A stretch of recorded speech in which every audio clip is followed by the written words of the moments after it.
Boa noite, queridos, graça e paz, tudo bem? Estamos aqui hoje, dia 27 de junho, sábado, para mais uma palavra que venha nos edificar, que venha nos alimentar, amém? Quero agradecer a todos que se inscreveram no canal, quero pedir que você continue, dê o seu like no final, curta aí a nossa mensagem, compartilhe esta mensagem e outras mensagens com as pessoas com quem você ama, peça a elas para se inscreverem no canal, que isso é importante. Comente também, isso é importante para o crescimento do canal. E se você tem liberdade e alegria no seu coração e deseja ajudar na divulgação da palavra por intermédio da Vida Plena, Ministério Internacional, você pode enviar a sua contribuição para Banco do Brasil, Banco 001, Agência 1022, dígito 7, conta corrente 23428, dígito 1, Vida Plena, Ministério Internacional. Amém? Dito isso, vamos começar a palavra de hoje, que está lá em João capítulo 15, versículo 7. João 15, versículo 7 diz: Se permanecerdes em mim, e as minhas palavras permanecerem em vós, pedireis o que quiserdes, e vos será feito. Vou repetir para você. Se permanecerdes em mim, e as minhas palavras permanecerem em vós, pedireis o que quiserdes, e vos será feito. Quem fez essa declaração, queridos, foi o nosso Senhor e Salvador Jesus Cristo em João no capítulo 15. E ele fala aqui de algo tremendo. Se nós permanecermos na palavra, querido, nós teremos orações eficazes. Nós teremos orações respondidas. Nós teremos satisfação aos nossos pedidos. Satisfeitos os nossos pedidos. É tremendo ver essa declaração, é muito forte essa declaração. Essa palavra, permanecer no grego, se permaneceres em mim e as minhas palavras permanecerem em vós, significa, é a palavra meno no grego. E o significado dela um dos significados no original, é ser sustentado, ser mantido, estar continuamente, ou seja, o tempo todo. Também o significado dessa palavra no grego, permanecer o mesmo, não tornar-se outro diferente. Ou seja, não é começar de um jeito, começar bem com a palavra, Geralmente as pessoas, não digo geralmente, mas muitas pessoas começam bem a sua carreira no Evangelho, mas ao longo do tempo elas vão se afastando, vão mudando, a sua forma de encarar a palavra, a sua forma de viver a palavra, a sua forma de se relacionar com Deus. E isso acaba trazendo prejuízo à plenitude que elas tinham para viver na palavra, a plenitude que elas tinham direito de viver pelo que Jesus já realizou, mas não vive por causa da sua mudança, porque não permanecem na palavra. Amém, queridos? E a proposta do Senhor Jesus para nós, querido, é uma vida vitoriosa, é uma vida plena, segundo a palavra. É uma vida de orações respondidas, por causa da palavra que permanece em nós. Quando nós permanecemos na palavra, querido, favor e graça de Deus operam nas nossas vidas. Jesus, ele faz uma declaração mais forte ainda em João capítulo 14, que ele diz que nós faríamos as mesmas obras. Ele diz em João capítulo 14, do versículo 12 ao versículo 14, ele diz: em verdade vos digo, que aquele que crê em mim fará também as obras que eu faço e outras maiores fará, porque eu vou para junto do Pai.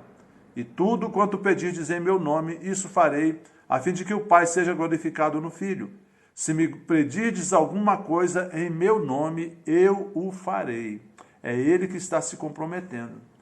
Amém, queridos? Se a gente crê, se nós crermos, ele disse, aquele que crê em mim, fará as mesmas obras. Por que nós faremos a mesma obra? É porque Jesus que vai estar realizando, ele disse, porque se me pedires alguma coisa em meu nome, se você crer, se você pedir alguma coisa no nome dele, ele é que fará. Não é você que vai ter que fazer no seu braço, é ele. Isso é sobrenatural, queridos. Agora eu pergunto a você, por que não estamos fazendo as mesmas obras? Pare um pouco e pense. Por que não estamos fazendo as mesmas obras que Jesus disse que nós poderíamos fazer?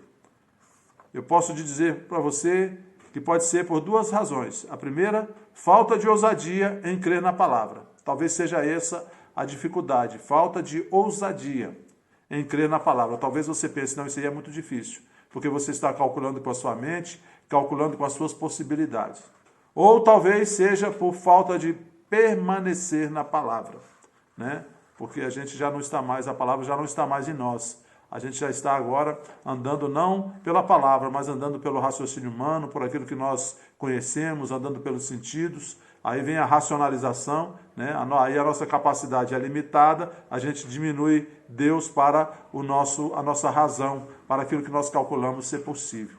Mas para Deus não existe nada impossível. Amém, queridos? Como podemos fazer para resolver esse problema? A falta de ousadia na palavra e a falta de permanecer na palavra. Isso só se resolve, querido, com o conhecimento e com a atitude. O conhecimento da palavra e com a atitude de obedecer a palavra. Quando conhecemos a palavra e obedecemos a palavra, querido, os milagres acontecem. Em Isaías 43, no versículo 25 e 26, Deus fala assim, por intermédio do profeta Isaías: Eu mesmo sou o que apago as tuas transgressões por amor de mim, e dos teus pecados não me lembro. Desperta a minha memória, no 26 diz, desperta a minha memória, entremos juntos em juízo, apresenta as tuas razões para que possas justificar-te. Sabe, queridos, nós temos que abandonar de vez qualquer tipo de dúvida. Se a gente quer ver os milagres de Deus, o sobrenatural de Deus, a gente tem que abandonar qualquer tipo de dúvida e a gente tem que abandonar o raciocínio de que será algo de nós que irá realizar. Não. A nossa parte é crer, obedecer e confessar a palavra. Pronto. O sobrenatural é com Deus. Em João, capítulo 17, no versículo 17, Jesus, na sua oração sacerdotal, ele diz: santifica-os na palavra, a tua palavra é a verdade. Essa palavra verdade no original é a palavra aletheia, ela significa verdade em qualquer tempo, em qualquer assunto, em qualquer lugar, sob quaisquer ponto de vista. Queridos, a palavra de Deus sempre é a verdade, seja qual for o assunto, seja qual for a análise, o ponto de vista. A palavra de Deus é a verdade. A palavra de Deus, ela é imutável. Amém, queridos? O que nos atrapalha, querido, é o dilema que nós enfrentamos na nossa mente. A consciência do pecado versus a consciência da justiça de Deus. E nós temos que resolver isso. Como é que se resolve esse dilema, essa guerra na nossa mente entre a consciência do pecado e a consciência da justiça de Deus? Com o conhecimento da palavra. Com o conhecimento da palavra e com a atitude em cima daquilo que a palavra de Deus diz. Aqui que eu li, queridos, em Isaías, essa promessa já foi cumprida em Jesus. Deus diz que não se lembra do seu passado. Ele diz: eu mesmo sou o que apago as tuas transgressões por amor de mim, e dos teus pecados não me lembro. Querido, quando você veio para Jesus, quando você nasceu de novo, seus pecados foram perdoados e Deus não se lembra dele. Entenda uma coisa, o teu passado não te condena diante de Deus por causa da obra de Jesus Cristo. É isso que você tem que ter consciência. Por causa da obra de Jesus Cristo, ali na cruz do Calvário, o meu passado não me condena. O meu passado foi perdoado. O meu passado foi esquecido por Deus. O inimigo, querido, ele insiste em se lembrar de algo que não mais existe. O seu passado. Por quê? Porque ele quer despertar em você a consciência do pecado. Porque despertando em você a consciência do pecado, ele te paralisa. Essa consciência do pecado vai te paralisar. Mas se você, com o conhecimento da palavra, você lembra que os seus pecados foram perdoados, que você hoje é uma nova criatura em Cristo, e você age como nova criatura, ninguém pode te paralisar aqui. Ninguém pode te paralisar. No verso 26 de Isaías 43, diz: desperta a minha memória, e entremos juntos em juízo. Entenda isso. Apresenta as tuas razões para que possas justificar-te. Você já foi a um fórum alguma vez? Quando a gente vai resolver alguma situação num fórum, né, na justiça, o que acontece? Diante de um juiz, quando a gente está no fórum, existem três partes, né, que são os advogados, o juiz e o réu. Não é assim? Agora, na nossa situação com relação a Deus, querido, e às acusações do inimigo, Deus é o nosso juiz. Jesus é o nosso advogado, diz lá em 1 João capítulo 2. E a palavra de Deus é a lei. Amém, queridos? E na palavra de Deus diz que você não tem mais pecados, porque os nossos pecados foram destruídos na cruz. O acusador diante de Deus diz que você é pecador. O seu advogado mostra a lei. A lei diz que os pecados foram perdoados. A lei diz que o preço foi pago. O preço do perdão foi pago. O seu advogado, Jesus Cristo, mostra o recibo. Qual é o recibo? As mãos e as chagas. Qual é o preço que foi pago? O sangue. Aí o juiz dá a sentença. Não tem pecado. É justo. Foi justificado. O preço foi pago. Não existe dívida. É livre, está livre. Amém, queridos? O que você vai fazer diante disso? Se alegrar, querido. Não foi pelo nosso mérito. Não é pelo nosso mérito. É pela obra redentora de Jesus Cristo. Amém? Então, o que você vai fazer a partir de hoje? Se levante com ousadia, querido. Se levante com autoridade diante do inimigo e de Satanás e seus demônios. Jesus venceu por você. Jesus venceu para você. Jesus venceu e vence em você. Você já tem autoridade em Cristo, querido. O nome de Jesus já foi dado para você usar como autoridade sobre todo o poder do mal. E nada, absolutamente nada, vos causará dano. Jesus diz em Lucas 10:19, eis aí vos dei autoridade para pisar de serpentes e escorpiões e todo o poder do mal, e nada, absolutamente nada, vos causará dano. Se levante, querido. Creia na palavra. Abra sua boca e declare a palavra. Fale com autoridade no nome de Jesus. E desfrute do milagre. E desfrute do favor e da graça de Deus. Amém?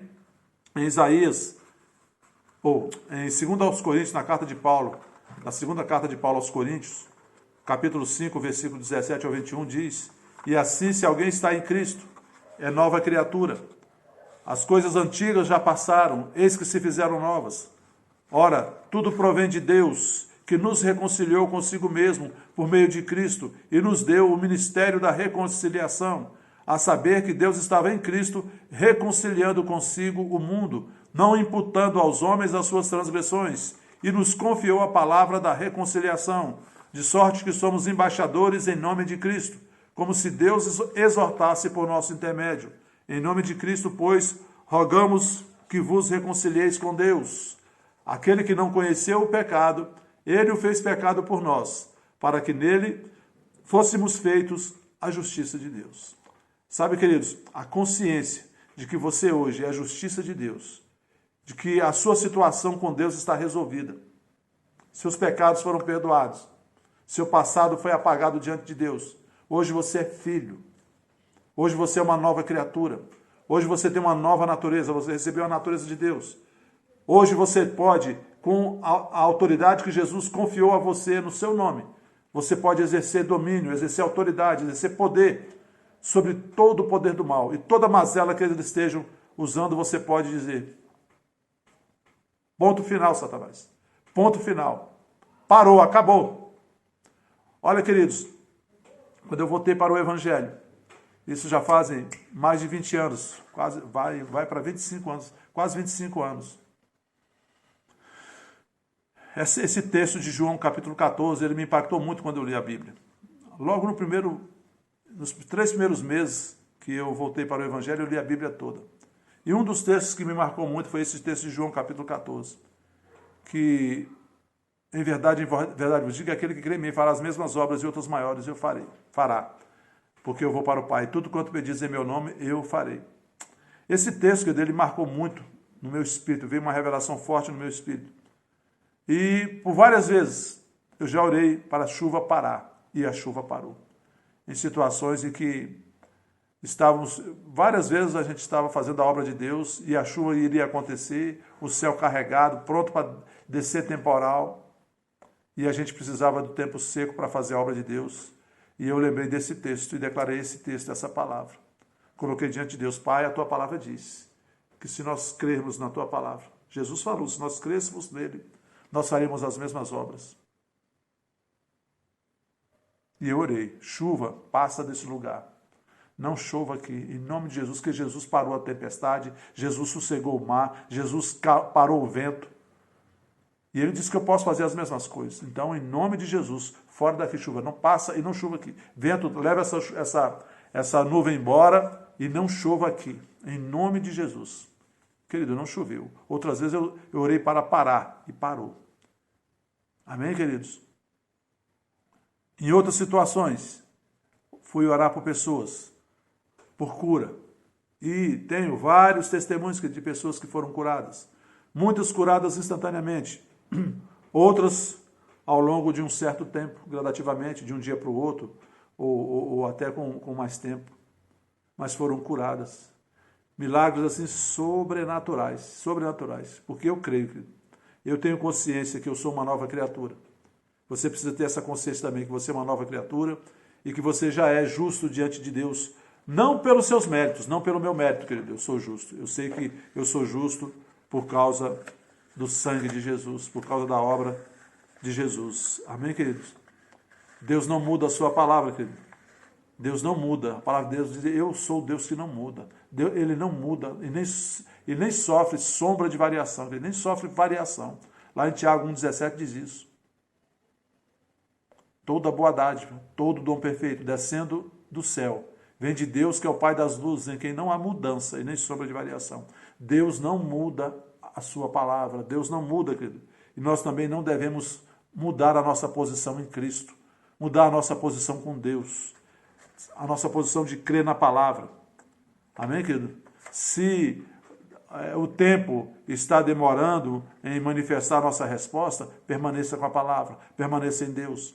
A gente não sabe, querido, os métodos de Deus, a gente não sabe como Deus vai agir. Deus não tem um sistema pronto, né, uma regra já para agir. Não, Deus pode agir de várias maneiras. É a multiforme sabedoria de Deus. Deus tem várias maneiras de agir. Nós só temos que crer na palavra. Amém? E entendendo, como diz Efésios 6,12, que a nossa luta não é contra o sangue e a carne, e sim contra os principados e as potestades, contra os dominadores deste mundo tenebroso, contra as forças espirituais do mal nas regiões celestes. Mas sobre estas forças, sobre estes poderes, sobre esses principados e potestades, esses dominadores do mundo tenebroso, nós temos autoridade no nome de Jesus Cristo e nós devemos exercer essa autoridade. Quando exercemos a autoridade, vemos, querido, o milagre acontecer. Precisamos aprender a agir como Jesus agia. Jesus não passava receitas para as pessoas, ele agia em cima, em quem estava por trás daquela situação. Ele agia em cima daquele que estava causando o problema, que eram os demônios, Satanás e seus demônios. E ele mandava sair, e as pessoas eram curadas, e a situação eram resolvida. Amém, queridos? Entendamos, conforme o apóstolo Paulo também diz, em 2 Coríntios capítulo 10, do versículo 4 ao 6, que ele diz que as armas da nossa milícia, as armas da nossa guerra não são carnais, e sim poderosas em Deus. A nossa arma mais poderosa é a palavra, para destruir fortalezas, anulando nossos sofismas, mentiras, né? E toda altivez que se levante contra o conhecimento de Deus, e levando cativo todo o pensamento à obediência de Cristo, e estando prontos para punir toda desobediência uma vez completa a vossa submissão. Amém, queridos? As armas da nossa milícia não são carnais, mas poderosas em Deus, para destruir fortaleza, mentira, sofisma e toda altivez que se levante. Qual é a nossa arma, querido? A palavra de Deus, a fé. Amém? O escudo da fé que nos protege. E a palavra, que é a espada do Espírito, que é a nossa arma de ataque. É com a palavra, querido, que nós fazemos calar o inimigo, e é com a palavra, querido, que nós chamamos à existência a realidade daquilo que Jesus já conquistou para nós na cruz do Calvário. Amém? Por último, quero falar para você sobre a oração do justo, que fala lá em Tiago capítulo 5, do versículo 12 ao 18, que diz assim: acima de tudo, porém, meus irmãos, não jureis nem pelo céu, nem pela terra, nem por qualquer outro voto. Antes, seja o vosso sim, sim, e o vosso não, não, para não cairdes em juízo. Está alguém entre vós sofrendo? Faça a oração. Está alguém alegre? Cante louvores. Está alguém entre vós doente? Chame os presbíteros da igreja, e estes façam oração sobre ele, ungindo-o com óleo em nome do Senhor. E a oração da fé salvará o enfermo, e o Senhor o levantará. e se houver cometido pecados, ser-lhe-ão perdoados. Confessai, pois, os vossos pecados uns aos outros, e orai uns pelos outros para serdes curados. Muito pode, por sua eficácia, a súplica do justo. Elias era homem semelhante a nós, sujeito aos mesmos sentimentos, e orou com instância, com insistência, com disciplina, para que não chovesse sobre a terra, e por 3 anos e 6 meses não choveu. E orou de novo, e o céu deu chuva, e a terra fez germinar os seus frutos. Muito pode, em seus efeitos, por seus efeitos, ou por sua eficácia, a oração do justo. Entenda, querido, você já é justo, justificado pelo sangue de Jesus. A sua oração é poderosa em Deus. Amém? A minha oração é poderosa em Deus. É com essa consciência que nós devemos orar. E é com essa consciência que nós vamos orar agora. Eu quero que você feche os seus olhos. Nós vamos orar e agradecer a Deus. Hoje eu já tive notícia que o irmão Aguinaldo amanhã vai ter alta do hospital. Né? O médico já começou o processo de tirar os remédios. Ele está no quarto e amanhã ele vai ter alta. Vamos orar também pelo seu Walter, pela família da Val. Vamos orar pela Zileide, pelo restabelecimento completo dela. Cremos, né? E tudo irá bem. E orar também pela família Vida Plena. Amém? Pai, em nome de Jesus, eu te agradeço pela tua palavra. A tua palavra é a verdade. Te agradeço, Pai, pela alta que o irmão Aguinaldo vai ter amanhã. Te agradeço pela recuperação completa do seu Walter. Pai, pela estabilização dele. Te agradeço, Pai, pelo restabelecimento completo do Walter filho, da dona Leide, esposa do seu Walter, os pais da Val e o irmão da Val, pela Val, pelo Rafael, filho da Val, pelo Fábio, né, irmão da Val. Cerca esta família com fé, com oração. Pai, que o teu favor e a tua graça venha sobre eles. E todo espírito que intenta trazer dano a eles, eu repreendo e expulso em nome de Jesus Cristo. Declaro paz e alegria sobre eles, paz e alegria sobre toda a família e o restabelecimento completo do seu Walter. Pai, muito obrigado pela recuperação completa da Zileide, da Cirleide e do Aguinaldo. Pai, te agradeço também pela Sônia, irmã da Miriam, Pai, por ela se levantar por dentro, em Cristo, Pai, para viver uma nova vida no Senhor. Em nome de Jesus, eu repreendo todo o espírito maligno contra a vida deles. Em nome de Jesus, Pai, eu oro pelas famílias da Vida Plena, declaro paz, alegria, saúde e prosperidade sobre todos eles, sobre todas as famílias da Vida Plena. Pai, declaro portas de emprego abertas para aqueles que perderam o seu emprego. Pai, declaro sobre os empresários da Vida Plena, Pai, rompimento, crescimento, boas ideias, inspiração do alto, Pai, para receberem novas ideias e crescerem neste tempo. Para as famílias, paz, alegria, harmonia, crescimento e prosperidade, em nome de Jesus. Te agradeço por tudo, Pai, em nome de Jesus. Queridos, amanhã, domingo, 10 horas da manhã, Escola de Discípulos da Vida Plena, acompanha no nosso canal no YouTube, aqui no nosso canal, e às 19 horas o nosso culto, que é presencial para aqueles que podem, né, segundo as normas do decreto governamental, ou seja, acima de 12 anos e abaixo de 60 são as pessoas que podem, e também aquelas que, né, não têm comorbidade, né, se não tem comorbidade. E para os que não podem, devem assistir pelo canal do YouTube, que é acima de 60 anos, abaixo de 12 anos e que possui algum tipo de comorbidade. Amém? Boa noite a todos, fiquem na paz, até amanhã, tudo de bom, uma semana de vitória, um bom final de semana a todos, fiquem na paz, até a próxima.